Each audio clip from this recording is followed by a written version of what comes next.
Hello friends, welcome to my channel. இன்றைக்கி நம்ம ரொம்ப ஈஸியாகவும் சிம்பிளாகவும் செய்யக்கூடிய ஒரு ஸ்வீட் தான் பார்க்க போகிறோம். இந்த ஸ்வீட் செய்கிறதுக்கு 4 விசில் வச்சிங்கன்னா போதும். வாயில் வச்ச உடனே அல்வா மாதிரி கரைஞ்சி போகிற அளவுக்கு சாஃப்டான கோதுமை ரவா கேசரி எப்படி செய்கிறதுன்னு பார்க்கலாமா?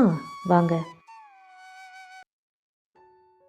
முதல்ல நம்ம ரவையை வறுத்துக்கலாம். அதுக்கு 1.5 டேபிள் ஸ்பூன் நெய் சேர்த்துக்குங்க. நெய் நல்லா சூடானதுக்கப்புறமா கோதுமை ரவையை 1 கப் சேர்த்துக்குங்க.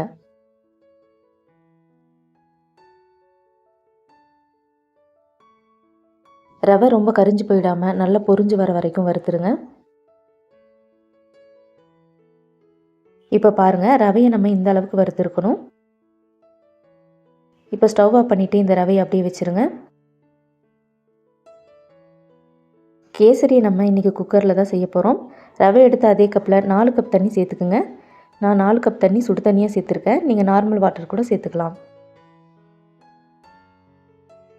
தண்ணி சேர்த்ததுக்கப்புறமா அடுப்பு ஹை ஃப்ளேமில் வச்சுட்டு தண்ணி நல்லா கொதிக்கிற வரைக்கும் அப்படியே வச்சுருங்க.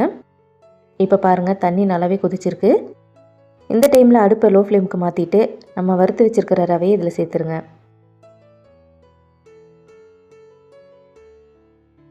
ரவையை சேர்த்ததுக்கப்புறமா தண்ணியும் ரவையும் நல்லா மிக்ஸ் ஆகிற மாதிரி கலந்து விடுங்க.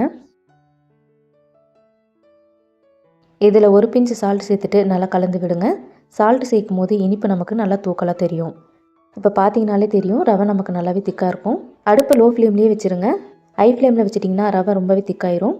இந்த டைமில் அரை கப் நாட்டு சர்க்கரையை சேர்த்துக்குங்க. அப்படி இல்லைனா துருவின வெல்லம் கூட சேர்த்துக்கலாம். வெல்லம் சேர்க்கும் போது சுத்தமான வெல்லமாக சேர்த்துக்குங்க.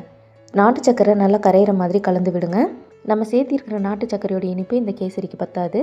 ரவையில் இனிப்பு நல்லா பிடிக்கிறதுக்காக தான் இப்போ நம்ம கொஞ்சமாக சேர்த்துருக்கோம். கடைசியாக நம்ம தேவையான அளவுக்கு சேர்த்துக்கலாம்.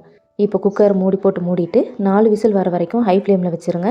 கோதுமை ரவையை நம்ம எவ்வளவு நேரம் வேக வச்சாலும் அது உதிரியாக தான் இருக்கும். குக்கரில் வேக வைக்கும் போது அது நல்லாவே சாஃப்டாயிரும். சாப்பிட்றதுக்கும் ரொம்ப நல்லாயிருக்கும். 4 விசில் வந்ததுக்கப்புறமா அடுப்பு ஆஃப் பண்ணிவிட்டு குக்கரில் இருக்கிற ஸ்டீம் நல்லா குறைஞ்சதுக்கப்புறமா தான் நம்ம மூடியை ஓப்பன் பண்ணணும். அதுக்கு முன்னாடி மூடி ஓப்பன் பண்ணக்கூடாது. குக்கரில் இருக்கிற ஸ்டீம் நல்லா குறைஞ்சதுக்கப்புறமா மூடியை ஓப்பன் பண்ணிடுங்க. இப்போ பாருங்கள், ரவையும் நல்லாவே சாஃப்டாக வெந்திருக்கு. நம்ம சேர்த்திருந்த தண்ணியோட அளவும் கரெக்டாக இருக்குது பாருங்கள்.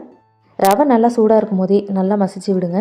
அப்படி இல்லைனா பொட்டேட்டோ ஸ்மாஷர் இருந்ததுன்னா அதில் கூட நீங்கள் மசிச்சு விடுங்க. ரவை நமக்கு நல்லா சாஃப்டாக இருக்கணும். இப்போ பாருங்கள், நல்லா மசிச்சு விட்டதுக்கப்புறமா இந்த மாதிரி இருக்கும். இந்த ரவையோட சூடு ஆறுறதுக்கு முன்னாடியே நம்ம அரை கப் நாட்டு சர்க்கரை இதில் சேர்த்துக்கலாம். இது கூட அரை கப் சர்க்கரை சேர்த்துக்குங்க. இது ரெண்டும் சேர்த்து செய்யும் போது டேஸ்ட் ரொம்பவே நல்லாயிருக்கும். இப்போ நம்ம சேர்த்திருக்கிற நாட்டு சர்க்கரை ரெண்டுமே நல்லா மெல்ட் ஆகிற மாதிரி கலந்து விடுங்க.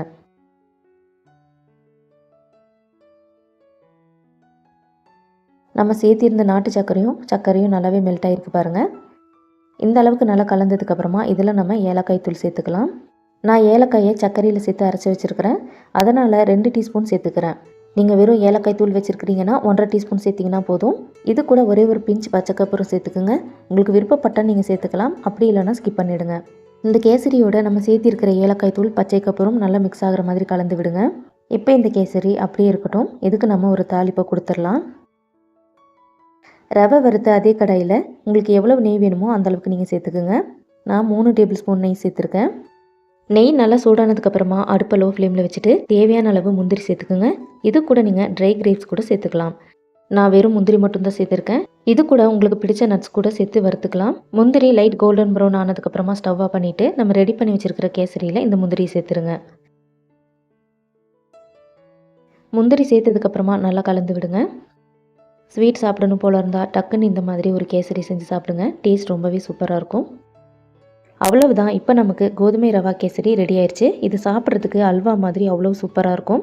இந்த ரெசிபி உங்களுக்கு கண்டிப்பாக பிடிச்சிருக்கும்னு நினைக்கிறேன். பிடிச்சிருந்தா செஞ்சு பார்த்துட்டு எப்படி இருக்குன்னு கமெண்ட்ஸில் சொல்லுங்கள். மறக்காமல் உங்கள் ஃப்ரெண்ட்ஸ் அண்ட் ஃபேமிலிக்கும் ஷேர் பண்ணிவிடுங்க. நம்ம சேனலை சப்ஸ்கிரைப் பண்ணாதவங்க சப்ஸ்கிரைப் பண்ணிக்கோங்க. பக்கத்தில் இருக்க பெல் ஐக்கானையும் கிளிக் பண்ணிவிடுங்க. இந்த ரெசிபியில் வர ஒவ்வொரு பொருளோட அளவையும் நான் டிஸ்கிரிப்ஷனில் கொடுக்குறேன். மறக்காமல் செக் பண்ணி பாருங்கள். இவ்வளோ நேரம் நம்ம வீடியோவை பார்த்ததுக்கு ரொம்ப நன்றி. இன்னொரு சூப்பரான இன்ட்ரெஸ்டிங்கான ரெசிபியோடு வர வரைக்கும் பாய்.